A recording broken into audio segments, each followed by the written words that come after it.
지금 전 세계 역사학계와 경제 전문가들이 동시에 경악하고 있습니다. 조금 전 유라시아 대륙의 동쪽 끝, 수천 년간 잊혀진 땅으로 치부되던 곳에서 발견된 하나의 데이터가 기존의 모든 상식을 뒤엎어버렸기 때문입니다.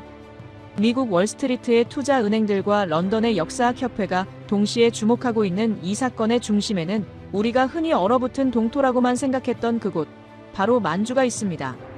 도저히 믿을 수 없습니다. 인류 문명의 4대 발상지 이론을 전면 수정해야 할지도 모릅니다. 이곳은 단순한 유목민의 땅이 아닙니다. 강과 바다가 연결된 거대한 물류의 중심이자 콩과 철, 그리고 황금의 제국이었습니다. 익명을 요구한 영국의 한 저명한 인류학자는 떨리는 목소리로 인터뷰에 응했습니다. 그는 19세기 서구 열강조차 탐냈던 이 땅의 진짜 주인이 누구였는지, 그리고 그들이 왜 그토록 강인한 생명력으로 이 거친 땅을 지배했는지를 밝혀내는 순간 전율을 금치 못했다고 전했습니다. 더욱 충격적인 것은 이 거대한 문명을 일구어낸 사람들의 정신적 유전자가 오늘날 특정 국가의 국민들에게 고스란히 이어지고 있다는 사실입니다. 거대한 대륙 세력에 굴복하고 동화되어 버린 수많은 민족들과 달리 끝까지 자신의 정체성을 지키며 가족과 터전을 위해 목숨을 걸고 저항했던 사람들. 그들의 흔적이 만주 벌판 곳곳, 송화강의 물길과 흑룡강의 숲속에서 쏟아져 나오고 있습니다. 중국의 거대한 동북 공정 프로젝트조차 감히 덮을 수 없었던 진실. 수천 년의 시간을 넘어 마침내 드러난 그들의 찬란한 유산 앞에 세계는 지금 숨을 죽이고 있습니다. 과연 이 땅에 숨겨진 비밀은 무엇이며 그 비밀을 움켜쥐고 있던 진짜 주인은 누구였을까요? 평범한 지질학자였던 제가 이 거대한 역사의 소용돌이 한가운데 서게 될 줄은 꿈에도 몰랐습니다. 이 이야기는 단순히 잊혀진 역사를 찾는 여정이 아닙니다. 세계 경제의 판도를 뒤흔들 거대한 잠재력, 그리고 그 모든 것을 가능케 했던 위대한 민족혼에 대한 기록입니다. 오늘부터 시작될 이 놀라운 여정, 여러분의 구독과 좋아요가 진실을 밝히는 가장 큰 힘이 됩니다. 매일 이어질 이 충격적인 증언을 놓치지 마십시오. 그날 새벽, 저는 짐을 꾸리며 손을 떨고 있었습니다. 영하 30도를 오르내리는 만주의 칼바람보다 저를 더 떨게 했던 건 제 손에 들린 낡은 고지도 한 장과 성분 분석표였습니다. 토마스 박사, 자네 미쳤어? 거긴 그냥 얼음 구덩이야. 아무것도 없다고. 동료들의 만류를 뿌리치고 제가 향한 곳은 중국 하얼빈, 그리고 그 너머의 광활한 평원이었습니다. 하지만 그때의 저는 미처 알지 못했습니다. 제가 밟으러가는 그 땅이 단순한 흙덩어리가 아니라 한 위대한 민족의 피와 땀, 그리고 꺾이지 않는 영혼이 서려있는 성지라는 사실을 말입니다. 안녕하십니까? 저는 영국의 한 대학에서 지질학과 고대 환경을 연구하고 있는 토마스라고 합니다. 지금부터 제가 들려드릴 이야기는 제 인생을 송두리째 바꿔놓았던 15년 전의 겨울, 그리고 그곳에서 마주한 한 위대한 민족에 대한 고백입니다. 당시 저는 런던의 한 투자 자문 회사로부터 비밀스러운 의뢰를 받고 중국 하얼빈 행비행기에 몸을 실었습니다. 보고서의 주제는 동북아시아 지역의 자원 개발 가능성이었지만 사실 제 마음속의 결론은 이미 정해져 있었습니다. 만주, 그곳은 그저 얼어붙은 동토일 뿐이다. 서구학계에서 만주는 시베리아의 연장선이자 사람이 살기 힘든 척박한 땅, 문명이 태동하기에는 너무나 가혹한 유배지 같은 곳으로 인식되어 왔으니까요. 하얼빈 공항에 내리자마자 들이닥친 영하 30도의 칼바람은 제 편견을 더욱 단단하게 만들었습니다. 숨을 쉴 때마다 폐부가 얼어붙는 듯한 고통, 끝없이 펼쳐진 회색빛 하늘과 하얀 눈밭. 저는 속으로 비웃었습니다. 이런 곳에서 무슨 문명이 있었다는 거야? 여기서 살 수 있는 건 늑대나 호랑이뿐일 거야. 호텔 로비에서 저를 기다리고 있던 현지 가이드, 김 선생님을 만나기 전까지는 말입니다. 김 선생님은 희끗한 머리에 깊게 패인 주름을 가진 노인이었지만 눈빛만은 청년처럼 형형하게 빛나고 있었습니다. 그는 자신을 이 땅의 오래된 기억을 지키는 사람의 후손이라고 소개했습니다. 훗날 알게 되었지만 그는 일제강점기 시절 만주로 넘어와 터를 잡은 조선인의 손자였습니다. 박사님, 춥지요? 하지만 이 추위는 껍데기일 뿐입니다. 진짜는 이 눈 밑에 숨어 있지요. 김 선생님은 덜덜 떨고 있는 저에게 뜨거운 옥수수차를 건네며 의미심장한 미소를 지었습니다. 다음 날, 우리는 지프차를 타고 하얼빈 외곽의 송화강 유역으로 향했습니다. 꽝꽝 얼어붙은 강 위로는 트럭이 지나다닐 정도로 두꺼운 얼음이 깔려 있었습니다. 저는 지질학자의 눈으로 주변을 훑었습니다. 황량했습니다. 하지만 김 선생님의 시선은 달랐습니다. 그는 얼어붙은 강을 가리키며 말했습니다. 박사님 눈에는 저게 그저 얼음 덩어리로 보이시겠지만 우리 조상님들 눈에는 저게 고속도로였습니다. 사방팔방으로 뚫린 거대한 물류의 동맥이었지요. 저는 콧방귀를 뀌며 지도를 펼쳤습니다. 그런데 놀랍게도 김 선생님의 말은 과장이 아니었습니다. 지도상의 송화강은 백두산 천지에서 시작해 북쪽으로 힘차게 뻗어 올라가다가 거대한 흑룡강과 만나고 다시 동쪽의 우수리강과 연결되어 바다로 나가는 거대한 네트워크를 형성하고 있었습니다. 순간 머릿속에 번개가 치듯 스치는 생각이 있었습니다. 잠깐 강이 이렇게 촘촘하게 연결되어 있다면 이건 고대 사회에서 엄청난 기동성을 의미한다. 서양의 문명이 지중해라는 바다를 통해 교류했다면 이 만주라는 땅은 거미줄처럼 얽힌 강을 통해 사람과 물자가 순환하는 구조였던 것입니다. 저는 차에서 내려 얼어붙은 강가로 다가갔습니다. 그리고 배낭에서 휴대용 삽을 꺼내 강변의 흙을 파내기 시작했습니다. 표면의 눈과 얼음을 걷어내자 그 밑에서 드러난 흙의 색깔은 충격적이었습니다. 칠흑같이 검고 기름진 흙. 그것은 바로 흑토였습니다. 지질학적으로 유기물이 풍부하게 퇴적되어 농사짓기에 최적화된 전 세계적으로도 희귀한 1등급 토양 말입니다. 제가 삽으로 흙을 퍼올리자 김 선생님이 옆에서 나지막이 거들었습니다. 러시아 사람들은 이 강을 아무르강이라고 부르고 중국 사람들은 흑룡강이라고 부르지요. 검은 용이 흐르는 강. 왜 검다고 했겠습니까? 이 땅의 힘이 그만큼 진하고 깊다는 뜻 아니겠습니까? 그제야 저는 제가 가진 지식이 얼마나 얄팍했는지 깨달았습니다. 만주는 단순히 추운 곳이 아니었습니다. 이곳은 숲과 초원, 평야와 강, 그리고 바다가 만나는 거대한 생명의 용광로였습니다. 겉보기엔 죽어있는 듯 보이지만 그 아래에는 수천 년간 쌓인 낙엽과 유기물이 발효되며 뿜어내는 엄청난 에너지가 응축되어 있었던 것입니다. 문득 대학 시절 읽었던 논문 구절이 떠올랐습니다. 고대 문명은 농경 정착지에서만 발생한다. 하지만 이곳 만주는 달랐습니다. 굳이 땅을 파고 고생스럽게 농사를 짓지 않아도 강에는 물고기가 넘쳐나고 숲에는 짐승이 가득하며 땅은 비옥해 씨만 뿌리면 곡식이 자라는 풍요의 땅이었던 것입니다. 박사님, 서양 사람들은 이곳을 유목민의 땅이라고 부르더군요. 떠돌이들의 땅이라고요. 김 선생님이 얼어붙은 강을 바라보며 쓸쓸하게 말했습니다. 하지만 우리 조상들은 떠돌이가 아니었습니다.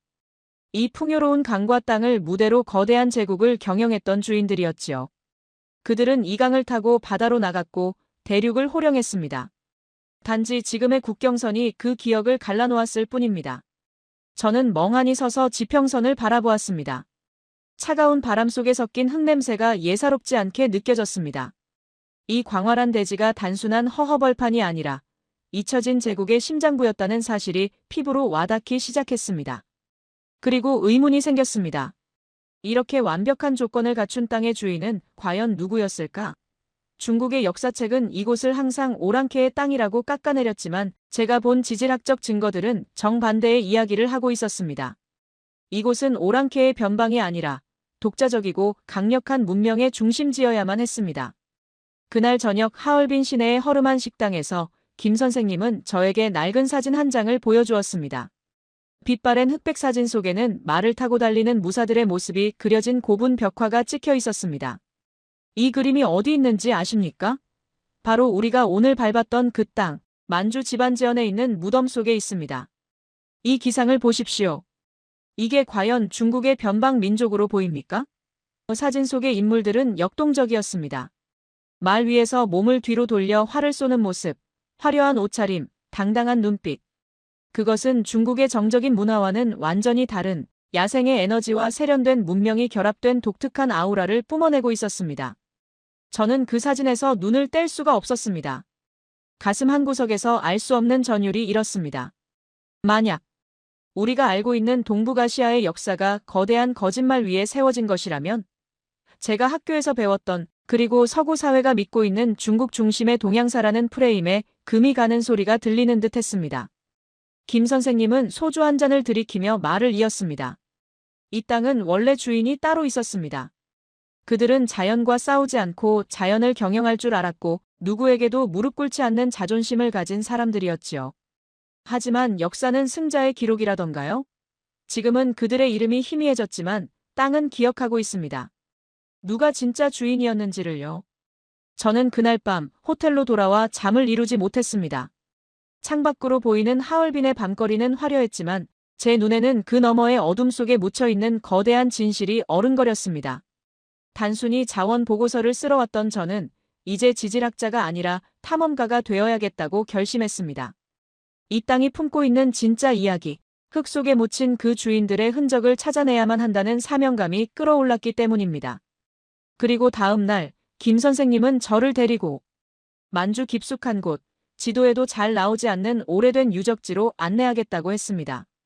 그곳에서 저는 제 인생을 뒤흔들 또 하나의 충격적인 광경을 목격하게 됩니다. 그것은 단순히 유물이 아니라 시대를 초월해 살아 숨쉬는 정신과의 조우였습니다. 이튿날 새벽, 우리는 지프차에 시동을 걸었습니다. 엔진이 거친 굉음을 내며 얼어붙은 공기를 갈랐고 우리는 하얼빈의 도시 불빛을 뒤로 한 채 북쪽, 더 깊은 북쪽을 향해 달리기 시작했습니다. 차창 밖으로 스쳐 지나가는 풍경은 단순한 설원이 아니었습니다. 김 선생님은 운전대를 잡은 채로 차창 밖을 가리키며 나지막이 설명했습니다. 박사님, 사람들은 만주를 그저 평평한 벌판이라고 생각하지만 사실 이곳은 5개의 전혀 다른 세상이 공존하는 곳입니다. 서쪽에는 몽골과 이어지는 광활한 초원이, 북쪽에는 하늘을 찌를 듯한 타이가 숲이, 그리고 동쪽에는 바다와 맞닿은 습지가 있지요. 이 모든 생태계가 하나로 어우러진 곳, 그게 바로 만주입니다. 그의 말을 증명이라도 하듯 차가 험준한 고개를 넘을 때마다 식생이 미묘하게 변했습니다. 빽빽한 자작나무 숲이 나타났다가 어느 순간 탁 트인 구릉지대가 펼쳐졌고 다시 거대한 강줄기가 나타나 길을 안내했습니다. 저는 조수석에 앉아 끊임없이 지도를 체크했습니다. 놀라웠습니다.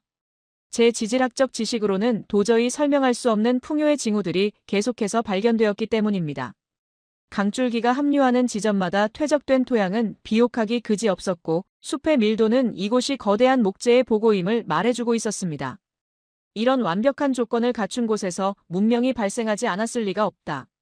4대 문명설은 어쩌면 서구 중심의 오만일지도 모른다.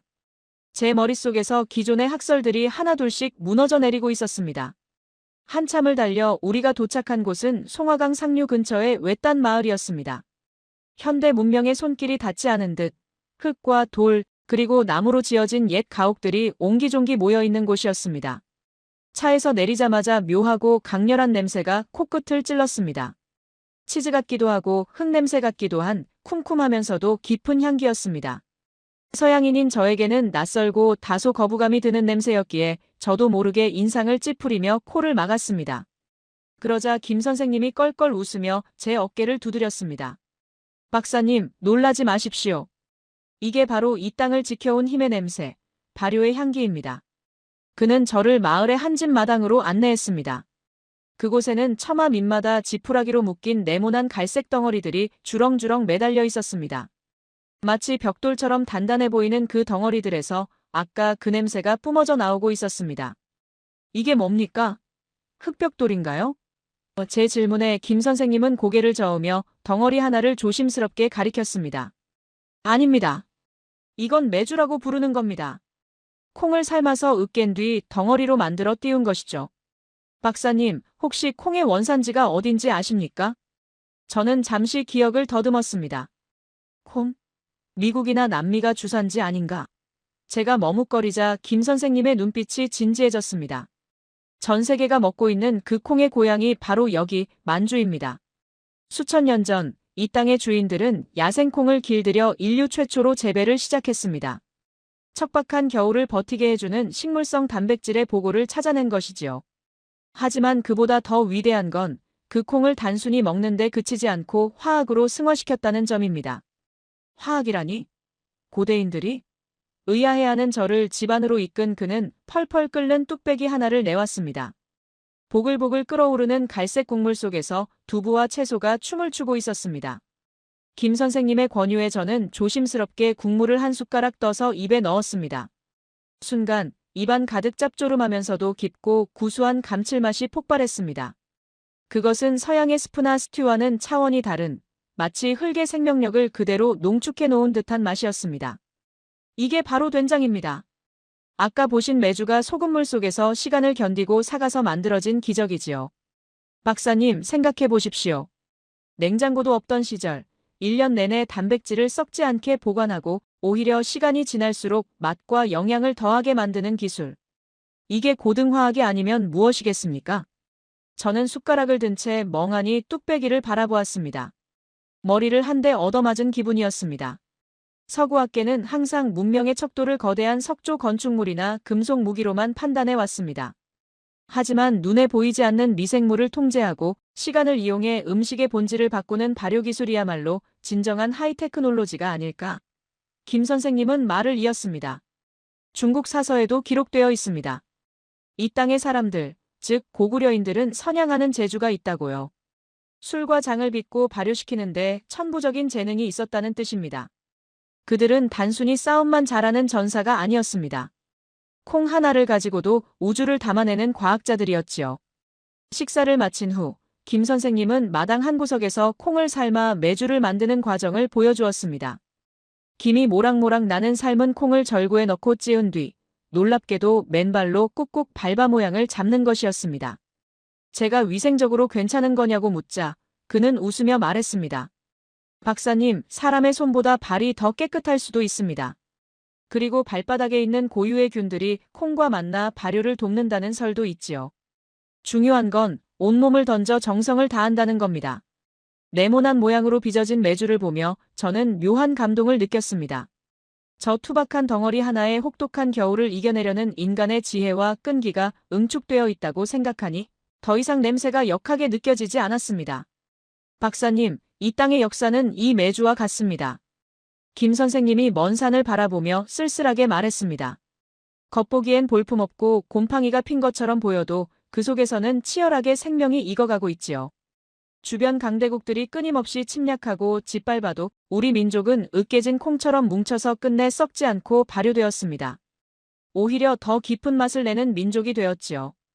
중국은 거대함으로 압도하려 했지만 우리는 이 끈질긴 생명력으로 버텨왔습니다. 우리 민족이라는 단어를 말할 때 김 선생님의 눈시울이 붉어졌습니다. 저는 그제야 깨달았습니다. 그가 왜 굳이 이 추운 만주 땅에서 저를 안내하고 있는지. 그는 단순히 가이드비를 벌기 위함이 아니었습니다. 잊혀지고 왜곡되어가는 자신의 뿌리, 그 위대한 역사의 증거를 서양인인 저에게 보여주고 싶었던 것입니다. 그는 이 땅이 중국의 변방 역사가 아니라 독자적이고 위대한 콩의 제국이자 발효의 문명이었음을 웅변하고 있었습니다. 우리는 다시 차에 올랐습니다. 해가 뉘엿뉘엿 지고 있었고 붉은 노을이 송화강의 얼음 위로 길게 드리워졌습니다. 이제 어디로 갑니까? 제 질문에 김 선생님은 비장한 표정으로 대답했습니다. 이제 진짜를 보러 가야지요. 콩과 강으로 배를 불린 이들이 그 힘으로 무엇을 지켰는지 돌 속에 새겨진 그들의 기상을 확인하러 갈 겁니다. 국경 근처 지반지연으로 갑니다. 지반. 고구려의 옛 수도였던 곳. 차는 어둠을 뚫고 남쪽으로 질주했습니다. 밤하늘에는 별이 쏟아질 듯 가득했고 저는 차창에 기대어 생각에 잠겼습니다. 콩 하나에서 시작된 문명이 어떻게 대륙을 호령하는 거대한 제국으로 성장했을까? 그리고 그 제국은 왜 역사 속에서 사라져야만 했을까? 아니, 사라진 것이 아니라 저 메주처럼 어딘가에서 조용히 숨쉬며 때를 기다리고 있는 것은 아닐까? 제 가슴 속에서 학문적 호기심을 넘어선 어떤 뜨거운 무언가가 꿈틀거리기 시작했습니다. 그것은 아마도 진실을 마주하기 직전의 떨림이었을 것입니다. 몇 시간을 달렸을까? 새벽녘이 되어서야 우리는 목적지에 도착했습니다. 어둠 속에서도 거대한 실루엣이 압도적인 위용을 뽐내며 서 있었습니다. 라이트 불빛에 비친 그것은 단순한 돌무더기가 아니었습니다. 피라미드를 연상케 하는 거대한 돌무덤, 그리고 그 앞을 지키고 서 있는 비석 하나. 김 선생님은 차에서 내려 떨리는 손으로 비석을 어루만졌습니다. 박사님, 이것이 바로 증거입니다. 이 땅이 누구의 것이었는지 말해주는 지워지지 않는 등기부등본이지요. 저는 손전등을 비추며 비석 앞으로 다가갔습니다. 거친 화강암 표면에 새겨진 글자들은 수천 년의 비바람을 견디고도 여전히 날카로운 기세를 뽐내고 있었습니다. 한자 한자 읽어내려가던 저는 숨을 멈췄습니다. 그곳에는 단순히 왕의 업적만이 아닌 세상을 바라보는 그들의 거대한 세계관이 담겨 있었기 때문입니다. 국강상관계 토경 평안호태왕. 땅을 넓히고 백성을 편안하게 한 위대한 왕. 하지만 제 눈을 사로잡은 건 비문이 아니었습니다. 비석 뒤편, 어둠 속에 잠겨있는 거대한 성벽과 고분들이 뿜어내는 기운이었습니다.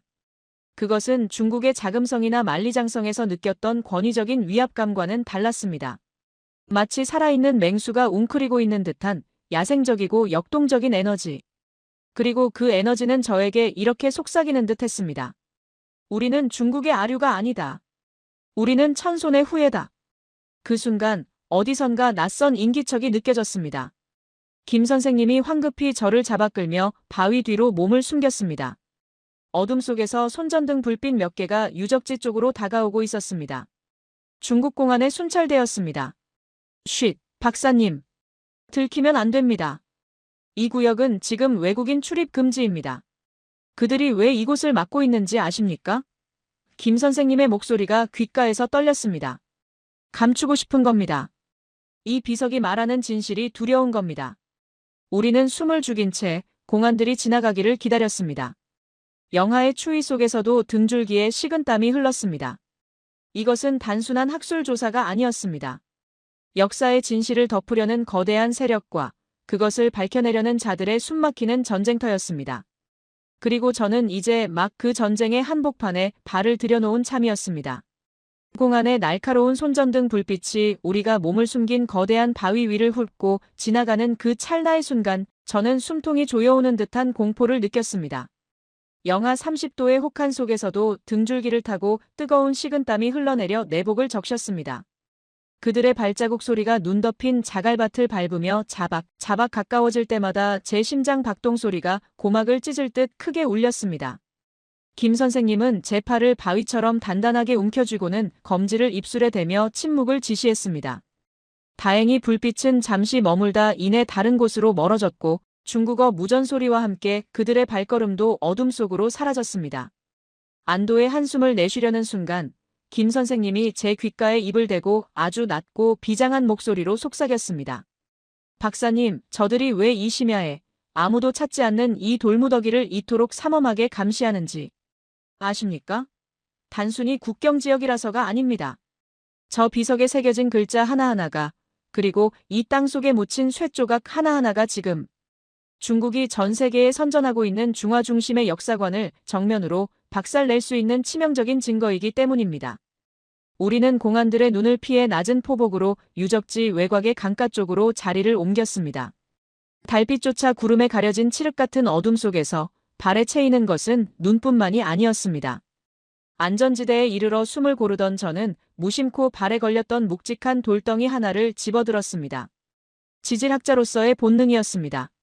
손에 쥐는 순간 일반적인 퇴적감이나 화강암과는 전혀 다른 밀도 높은 중량감이 손바닥을 눌렀습니다. 저는 주머니에서 휴대용 광물 성분 분석기를 꺼내 그 돌에 갖다 댔습니다. 기계의 액정 화면에 뜬 수치를 보고 저는 제 눈을 의심했습니다.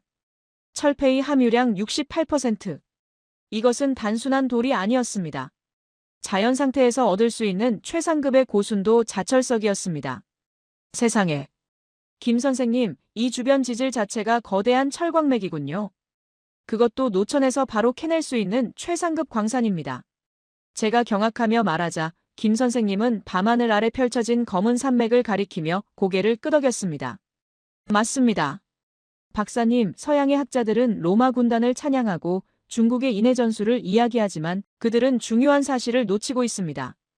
고구려가 어떻게 수나라의 100만 대군을 살수해서 수장시키고 당나라 태종 이세민의 눈을 화살로 꿰뚫어 무릎 꿇게 했겠습니까? 그것은 단순히 정신력이나 지형을 이용한 전술만으로는 불가능합니다. 그들에게는 당시 전 세계 어느 문명도 따라오지 못했던 압도적인 하이테크놀로지, 바로 강철 스틸이 있었습니다. 김 선생님의 설명은 제 지질학적 상상력을 자극했습니다. 이 만주 땅, 특히 고구려의 영토였던 요동과 이 일대는 동아시아 최대의 철광석 매장지였습니다. 하지만 자원만 있다고 해서 문명이 되는 것은 아닙니다.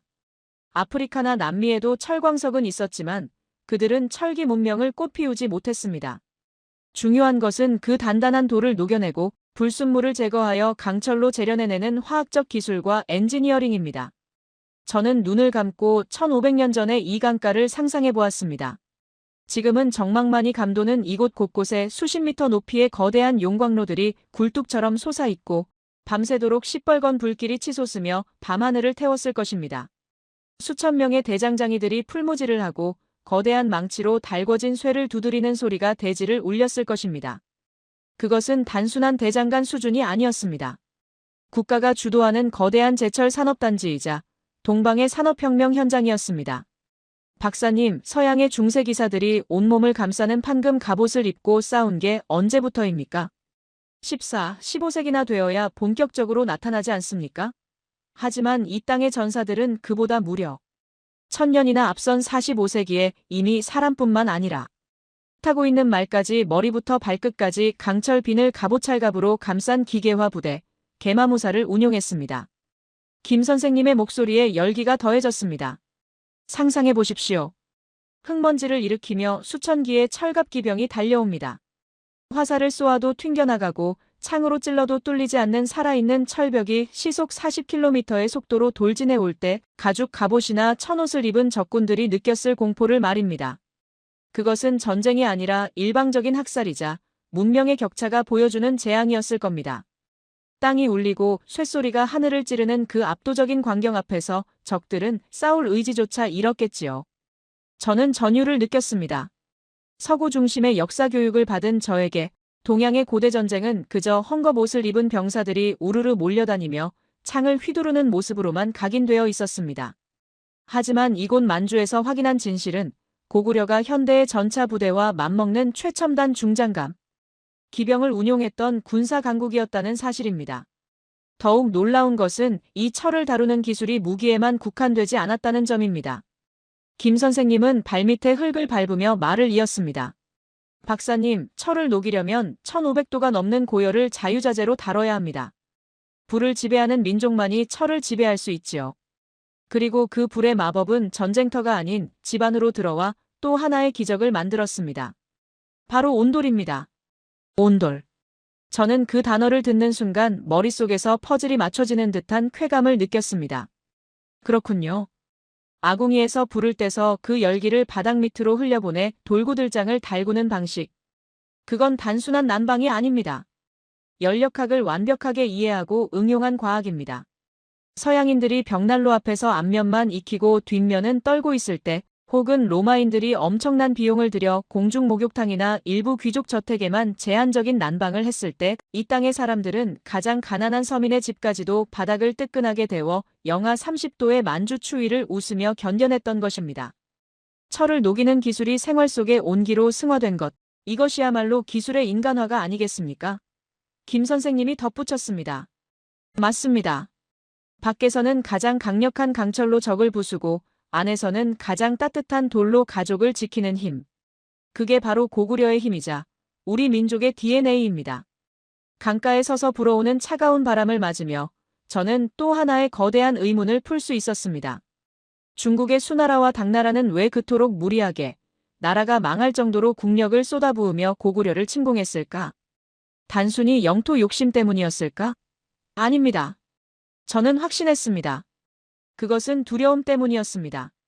자신들의 턱 밑에 자신들보다 더 뛰어난 제철 기술과 강력한 무력, 그리고 독자적인 천하관을 가진 황제의 나라가 존재한다는 사실을 견딜 수 없었던 것입니다. 그것은 마치 현대의 패권국이 핵무기를 보유한 신흥 강국을 견제하는 것과 같은 이치였습니다. 고구려는 중국의 변방 오랑캐가 아니라 중화제국과 대등하게 맞서며 동아시아의 패권을 다투었던 또 하나의 거대한 축이었습니다. 이곳의 흙 속에 섞인 검은 슬래그 철직거기들을 보십시오. 이것들은 쓰레기가 아닙니다. 1500년 전 이 땅이 얼마나 뜨겁게 타올랐는지를 보여주는 화석입니다. 김 선생님은 바닥에 흩어진 검은 흙을 한 줌 쥐어 저에게 보여주었습니다. 달빛에 반사되어 반짝이는 그 검은 입자들은 마치 밤하늘의 은하수처럼 보였습니다. 중국은 동북공정을 통해 이 역사를 지우려 합니다. 고구려를 중국의 지방 정권이라고 우기며 이 위대한 철의 역사를 자신들의 것으로 둔갑시키려 하지요. 하지만 박사님, 역사는 훔칠 수 있어도 이 땅에 새겨진 DNA는 훔칠 수 없습니다. 지금도 세계 최고의 제철 기술을 보유하고 반도체와 자동차로 세계를 누비는 한국인들의 저력. 그것이 어디서 왔겠습니까? 바로 이만주 벌판을 달리던 개마무사의 후예들이기 때문입니다. 먼동이 터오고 있었습니다. 희미한 여명 속에서 압록강 너머의 산들이 거대한 병풍처럼 드러났습니다. 저는 그 산맥을 바라보며 가슴 먹먹한 감동을 느꼈습니다. 지금은 비록 국경선에 가로막혀 갈 수 없는 땅이 되었지만 그 땅의 기운은 단 한 번도 끊어지지 않고 이어져 내려와 오늘날 작은 반도 국가를 세계 10대 경제대국으로 만든 원동력이 되었음을 깨달았습니다. 제가 그동안 서양인의 시각으로 혹은 중국의 사료에 의존해서 보았던 동양사는 반쪽짜리조차 되지 못했습니다. 진짜 역사는 문헌 속에 박제된 것이 아니라 이렇게 차가운 흙과 돌 속에 그리고 끈질기게 살아남은 사람들의 핏줄 속에 뜨겁게 흐르고 있었습니다. 박사님, 이제 마지막 장소로 가시죠. 철과 콩으로 몸을 채우고 무장한 이들이 과연 어떤 마음으로 세상을 대했는지 그들의 정신이 깃든 곳을 보여드리겠습니다. 단순히 힘만 센 야만인이 아니라 얼마나 고귀하고 높은 이상을 가진 사람들이었는지를 확인하게 되실 겁니다. 김 선생님은 저를 이끌고 다시 차에 올랐습니다. 밤새 추위와 긴장에 떨었지만 제 정신은 그 어느 때보다 맑게 깨어 있었습니다. 만주는 침묵의 땅이 아니었습니다. 땅을 파면 팔수록 바람을 맞으면 맞을수록 잊혀진 제국의 함성이 귀를 때리는 웅변의 땅이었습니다. 이제 우리는 그 거대한 함성의 정점, 이 모든 문명을 가능하게 했던 위대한 정신과의 조우를 위해 움직이기 시작했습니다. 동이 터오는 만주의 하늘은 그야말로 장엄했습니다. 밤새 우리를 괴롭혔던 칠흑 같은 어둠이 물러가자 압록강 너머의 산맥들이 붉은 태양을 등지고 거대한 실루엣을 드러냈습니다. 차에서 내린 우리는 지친 기색도 없이 마지막 목적지를 향해 걸음을 옮겼습니다. 김 선생님이 안내한 곳은 겉보기에는 평범한 온실처럼 생긴 유리 보호각이었습니다. 하지만 그 안에 들어서는 순간 저는 숨이 턱 막히는 압도적인 존재감에 뒷걸음질치고 말았습니다.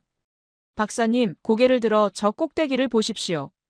이것이 바로 대륙의 주인들이 남긴 진짜 목소리입니다. 제 눈앞에는 아파트 3층 높이에 달하는 무려 6.39m의 거대한 자연석 기둥이 우뚝 솟아 있었습니다. 인위적으로 매끄럽게 다듬은 중국의 비석들과는 차원이 달랐습니다. 울퉁불퉁한 바위의 거친 질감을 그대로 살린 채 그 위에 힘차게 새겨진 1775자의 글씨들. 그것은 돌을 쪼아서 만든 것이 아니라 마치 신이 손가락으로 바위를 눌러 쓴 듯한 강력한 필체였습니다. 서예를 모르는 서양인인 제가 보기에도 그 글씨체에서는 용이 꿈틀거리는 듯한 역동적인 에너지가 뿜어져 나오고 있었습니다. 광개토대 왕릉비. 교과서에서나 듣던 그 이름이 실체적인 거인이 되어 저를 내려다보고 있었습니다. 김 선생님은 비석의 하단을 어루만지며 떨리는 목소리로 비문의 내용을 해석해 주었습니다. 많은 사람들이 이 비석을 고구려의 영토 확장 기록이라고만 생각합니다. 하지만 박사님, 여기 새겨진 진짜 의미는 땅이 아니라 하늘입니다. 여기를 보십시오. 시조 추모왕은 천재의 아들이요. 어머니는 하백물의 신의 따님이다. 그들은 스스로를 중국 황제의 신하가 아니라 하늘의 직계자손, 즉 천손이라고 선언하고 있습니다. 저는 전율했습니다. 당시 동아시아 질서에서 중국의 황제를 제외하고 스스로를 하늘의 아들이라 칭하는 것은 곧 죽음을 의미하는 반역이었습니다. 하지만 고구려는 당당했습니다. 아니, 오히려 중국을 내려다보고 있었습니다. 우리는 너희의 질서에 편입되지 않는다. 우리는 우리만의 하늘을 가지고 있다. 이 얼마나 오만할 정도로 당당한 자존심입니까?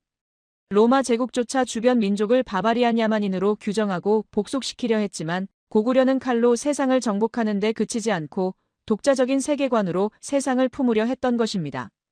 김 선생님은 저를 이끌고 비석 뒤편의 고분 내부 모형 전시관 및 벽화 사본로 안내했습니다.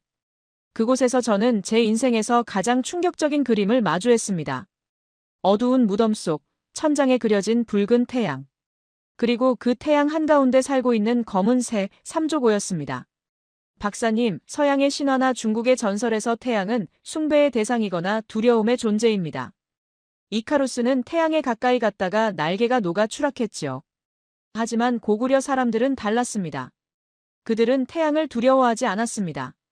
오히려 그 뜨거운 태양 속에 자신들을 상징하는 새를 그려 넣었습니다. 태양의 열기를 견디는 것을 넘어 아예 태양을 집으로 삼고 그 안에서 사는 존재. 이것이 바로 고구려의 기상입니다. 저는 그 그림 앞에서 한참을 움직일 수 없었습니다. 다리가 후들거렸습니다. 1500년 전 인공 조명 하나 없는 캄캄한 무덤 속에서 횃불을 들고 이 그림을 그렸을 화공의 눈빛이 상상되었습니다. 그는 단순히 그림을 그린 것이 아니라 자신의 민족이 가진 영원불멸의 꿈을 새겨 넣은 것입니다. 붉은색 안료는 천년의 세월이 흘렀음에도 여전히 핏빛처럼 선명했고 금방이라도 날개를 펼치고 벽 밖으로 튀어나올 듯 생동감이 넘쳤습니다. 서양의 프레스코화가 정적이고 성스러운 느낌이라면 고구려의 고분 벽화는 춤을 추고 사냥을 하고 우주를 유영하는 역동적인 삶의 찬가였습니다. 보십시오, 박사님. 여기 그려진 사람들의 표정을. 김 선생님이 벽화 속 인물들을 가리켰습니다. 씨름을 하는 남자들, 춤을 추는 여자들, 손님을 접대하는 주인 부부. 놀랍게도 그들의 얼굴에는 여유와 해악이 넘쳐 흘렀습니다. 전쟁을 일삼는 잔인한 정복자들의 표정이 아니었습니다. 풍요로운 삶을 즐길 줄 알고 손님을 극진히 대접하며 죽음 이후의 세계조차 축제의 연장선으로 생각했던 낙천적인 사람들.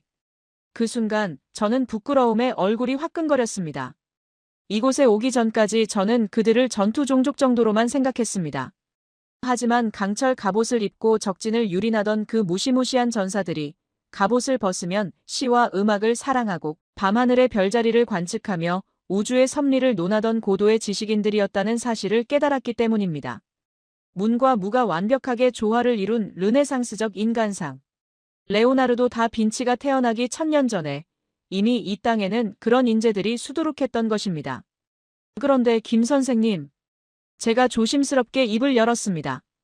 이렇게 위대했던 문명이 왜 사라진 겁니까? 로마도 몽골도 흔적을 남겼는데 왜 고구려는 역사 속에서 잊혀진 겁니까? 김 선생님은 벽화 속의 삼조고를 뚫어지게 바라보며 침묵했습니다. 그의 눈가에 맺힌 물기가 어두운 조명 아래서 반짝였습니다. 잠시 후 그가 무겁게 입을 열었습니다. 사라진 게 아닙니다, 박사님. 껍데기는 부서졌을지 몰라도 그 씨앗은 살아남았습니다. 당나라는 고구려를 멸망시킨 후 이 기가 막힌 문명의 흔적을 지우기 위해 필사적이었습니다. 수십만 명의 고구려 유민들을 중국 오지로 강제 이주시키고 기록을 불태웠지요. 하지만 그들은 결코 정신까지 태울 수는 없었습니다. 그는 주머니에서 낡은 스마트폰을 꺼내 저에게 한국의 서울 야경 사진을 보여주었습니다. 한강을 가로지르는 수십 개의 달이 밤을 대낮처럼 밝히는 빌딩 숲, 그리고 그 안에서 치열하게 살아가는 사람들의 모습. 박사님 눈에는 이게 단순히 현대화된 도시로 보이십니까? 제 눈에는 1500년 전 평양성과 국내성의 부활로 보입니다. 아무것도 없는 폐허에서 전쟁의 참화를 딛고 불과 반세기 만에 세계를 놀라게 한 나라를 다시 세운 힘. 그 빨리빨리 문화 속에 숨겨진 역동성, 불가능을 가능으로 만드는 그 무모한 도전 정신, 그리고 나라가 위기에 처하면 누가 시키지 않아도 장롱 속에 금부치를 모아 나라를 살리는 그 불가사의한 공동체 의식. 김 선생님의 목소리가 점차 격앙되었습니다. 그 모든 것이 어디서 왔겠습니까? 바로 태양 속에 사는 새를 그렸던 그 대담한 상상력, 강철을 녹이던 뜨거운 열정, 그리고 스스로를 하늘의 자손이라 믿으며 절대 굴복하지 않았던 그 오만한 자존심이 유전자에 각인되어 내려왔기 때문입니다. 고구려는 망한 것이 아니라 지금의 대한민국이라는 이름으로, 그리고 전 세계에 퍼져 있는 코리안이라는 이름으로 형태만 바꾸어 여전히 살아 숨쉬고 있는 것입니다. 저는 망치로 머리를 맞은 듯한 충격을 받았습니다. 고구려와 코리아. 그 이름의 연결고리가 단순히 어원이 같은 수준이 아님을 직감했습니다. 그것은 혼의 계승이었습니다. 만주 벌판에 차가운 바람을 맞으며 서 있는 지금 제 가슴 속에서는 뜨거운 무언가가 끓어오르고 있었습니다. 저는 더 이상 이곳을 남의 나라 유적지로 볼 수 없었습니다. 이곳은 인류가 잃어버릴 뻔했던 가장 강렬하고도 아름다운 인간 승리의 드라마가 묻혀있는 성지였습니다. 유적지를 빠져나올 때 아침 햇살이 비석을 정면으로 비추었습니다. 거대한 자연석 기둥이 황금빛으로 빛나며 마치 살아있는 용처럼 꿈틀거리는 듯 했습니다. 저는 저도 모르게 비석을 향해 고개를 숙였습니다. 그것은 학자로서의 경의가 아니라 시대를 초월한 위대함에 대한 인간적인 존경이었습니다. 박사님, 이제 우리의 여정도 끝이 보이는군요. 김 선생님이 차문을 열며 말했습니다. 하지만 진짜 이야기는 이제부터입니다. 제가 박사님께 이 모든 것을 보여드린 진짜 이유, 그리고 제가 평생을 바쳐 지키고 싶었던 마지막 비밀을 말씀드릴 때가 된 것 같습니다. 돌아오는 차 안 김 선생님의 표정은 그 어느 때보다 비장했습니다. 창밖으로 스쳐 지나가는 만주의 풍경이 이제는 쓸쓸한 동토가 아닌 잠들어 있는 거인의 등처럼 보였습니다. 그리고 저는 예감했습니다. 이 여행의 끝에서 제가 마주하게 될 결론은 단순히 보고서를 한 장 쓰는 것으로 끝나지 않을 것임을, 제 인생의 방향을 완전히 바꿔놓을 거대한 파도가 밀려오고 있음을 느꼈습니다. 하얼빈 공항으로 돌아오는 차 안 침묵은 길었지만 무겁지 않았습니다. 오히려 그 정적은 밤새 우리가 목격한 거대한 역사의 파편들을 제 머릿속에서 하나로 맞추는 소중한 시간이었습니다. 창밖으로 끝없이 펼쳐진 만주의 옥수수밭과 검은 흙. 올 때는 그저 춥고 황량한 벌판으로만 보였던 풍경이 이제는 거대한 잠재력을 품고 숨고르기를 하고 있는 거인의 가슴처럼 느껴졌습니다. 공항 입구에 도착할 무렵 김 선생님이 차를 세우고 저를 돌아보았습니다. 그의 눈가에는 지난 며칠간의 여정이 남긴 피로와 함께 알 수 없는 깊은 슬픔과 희망이 교차하고 있었습니다. 박사님, 제가 왜 평생을 이 춥고 외로운 남의 땅에서 버티고 있는지 아십니까? 한국에 있는 친척들이 오라고 해도 저는 갈 수가 없었습니다. 저는 조용히 고개를 저었습니다. 그가 지갑 깊숙한 곳에서 꺼내 보여준 것은 낡은 태극기 사진이었습니다. 저 비석을, 저 무덤들을, 그리고 이 땅에 서린 우리 조상님들의 혼을 누군가는 지켜야 하지 않겠습니까? 다들 잊고 떠나버리면 정말로 이 땅은 중국의 역사가 되어버릴 테니까요. 저는 무덤지기가 아닙니다. 박사님, 저는 씨앗을 지키는 창고지기입니다. 언젠가 통일이 되고 우리 후손들이 다시 대륙으로 눈을 돌릴 때 여기 너희의 뿌리가 있었다고 증명해줄 증인 한 명쯤은 있어야 하지 않겠습니까? 그 순간 저는 목이 메어 아무 말도 할 수 없었습니다. 김 선생님의 그 투박한 손, 갈라지고 터진 그 손이 바로 1500년 전 강철을 두르던 개마무사의 손이었고 일제강점기 만주 벌판을 달리던 독립군의 손이었습니다. 그 저항의 역사가 끊어지지 않고 이어져 온 것입니다. 김 선생님이 덧붙였습니다. 박사님, 중국 사람들은 참 실용적입니다. 누가 왕이 되든 나라 이름이 뭐로 바뀌든 내배 부르고 등 따뜻하면 그만이라고 생각하지요. 그래서 그들은 200년 넘게 만주족의 지배를 받으면서도 변발을 하고 순응하며 살았습니다. 하지만 우리는 다릅니다. 그의 눈빛이 매섭게 빛났습니다. 우리는 왕이라도 백성을 버리면 갈아치우고 나라를 빼앗기면 100년이 걸려도 다시 찾아오는 지독한 민족입니다. 누구에게도 길들여지지 않는 야생마 같은 기질, 그게 우리를 피곤하게 만들기도 하지만 바로 그 힘이 우리를 여기까지 오게 만든 겁니다. 억압받을수록 더 강하게 튀어오르는 용수철 같은 힘 말입니다. 런던으로 돌아가는 비행기 안에서 저는 노트북을 폈습니다. 그리고 클라이언트에게 보낼 보고서의 제목을 수정했습니다. 당초 예정되었던 동북아시아 광물 자원 채굴 가능성 보고서라는 제목을 지우고 떨리는 손으로 이렇게 다시 적었습니다. 잠들지 않는 제국의 심장 한민족의 DNA와 미래, 자산 가치에 대한 고찰. 저는 보고서 마지막에 이렇게 썼습니다. 이 땅의 가치는 지하에 묻힌 석탄이나 철광석 따위로 환산할 수 없다. 이곳에는 수천 년간 대륙과 해양을 호령했던 한 위대한 문명의 기억이 서려 있으며 그 문명의 후예들은 현재 한반도 남쪽에서 대한민국이라는 기적을 일구어냈다. 만약 그들이 휴전선이라는 섬에 갇히지 않고 다시금 그들의 고향인 이만주 벌판과 대륙으로 시선을 돌리는 날이 온다면 세계 경제와 역사의 축은 다시 한번 동쪽으로 급격히 기울어질 것이다. 그들은 단순히 영토를 넓히는 것이 아니라 잃어버렸던 자신들의 대륙적 기지를 회복할 것이기 때문이다. 그로부터 15년이 흘렀습니다. 저는 지금 런던의 제 서재에 앉아 TV에서 흘러나오는 뉴스를 보고 있습니다. 한국의 반도체 기업이 세계 시장을 석권하고 한국의 자동차가 유럽의 거리를 누비며 한국의 문화 콘텐츠가 전 세계인의 마음을 사로잡고 있다는 뉴스입니다. 사람들은 그것을 한강의 기적이라고 부릅니다. 하지만 저는 압니다. 그것은 기적이 아니라 필연이었다는 것을요. 좁은 반도에 갇혀 있으면서도 전 세계를 무대로 인터넷망을 깔고 비행기를 열고 배를 띄우는 한국인들의 그 역동성은 1500년 전 말갈기와 철갑옷을 입고 만주 벌판을 질주하던 그 에너지가 형태만 바뀐 것임을 저는 확신합니다. 한국에 계신 시청자 여러분, 그리고 이 영상을 보고 계신 당신, 혹시 지금 삶이 답답하고 힘들게 느껴지십니까? 좁은 땅덩어리 안에서의 경쟁이 버겁게 느껴지십니까? 그렇다면 눈을 감고 상상해 보십시오. 당신의 등 뒤에 펼쳐진 저 광활한 만주 벌판을.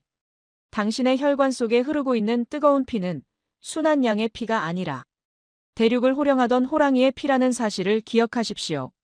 지금 비록 국경선이 가로막혀 갈 수는 없지만 당신의 의식만큼은 그 국경을 넘어 대륙으로 그리고 세계로 뻗어나가야 합니다. 당신들이 잃어버린 것은 땅이 아니라 나는 천손이다라는 그 당당한 자부심일지도 모릅니다. 토마스는 이제 늙어 더 이상 험한 여행을 할 수 없지만 제 서재 한켠에는 여전히 김 선생님이 선물해준 작은 돌멩이 하나가 놓여 있습니다. 만주의 흑룡강가에서 주웠던 철 성분이 가득한 그 검은 돌. 제가 지치고 힘들 때마다 그 돌을 쥐면 차가운 돌 속에서 뜨거운 맥박이 느껴지는 듯합니다. 우리는 결코 작지 않다. 우리는 결코 약하지 않다. 그 돌이 저에게 속삭이는 것 같습니다. 그리고 그 속삭임은 지금 이 순간 영상을 보고 계신 여러분의 심장 소리와 공명하고 있을 것입니다. 당신은 위대한 역사의 증거이자 다가올 미래의 주인공입니다. 부디 그 긍지를 잃지 마십시오. 만주의 바람이 그리고 압록강의 물결이 당신을 기다리고 있습니다. 언젠가 다시 만날 그날을 위하여. 여기까지가 제 이야기의 끝입니다. 긴 시간 저의 부족한 회고록을 들어주셔서 감사합니다. 영국인 지질학자 토마스 박사의 15년 전 기억, 그리고 그가 만주 벌판에서 마주한 뜨거운 진실. 여러분은 어떻게 들으셨습니까? 오늘 우리는 단순히 지도에서 사라진 옛 영토, 만주에 대한 이야기를 나눈 것이 아닙니다. 척박한 동토에서도 콩을 발효시켜 생명을 지켜낸 지혜, 차가운 돌을 녹여 강철 갑옷을 만들어낸 기술력, 그리고 그 어떤 거대 세력 앞에서도 나는 하늘의 자손이라 외치며 굴복하지 않았던 기계. 바로 지금 여러분의 혈관 속에 흐르고 있는 그 위대한 DNA의 기원을 확인했습니다. 혹시 지금 좁은 현실의 벽에 부딪혀 답답함을 느끼고 계셨나요? 그렇다면 기억하십시오. 여러분은 반도에 갇힌 작은 민족이 아니라 대륙과 해양을 호령하던 거인의 후예입니다. 우리가 이룩한 한강의 기적, 세계를 선도하는 반도체와 문화의 힘은 우연히 얻어진 행운이 아닙니다.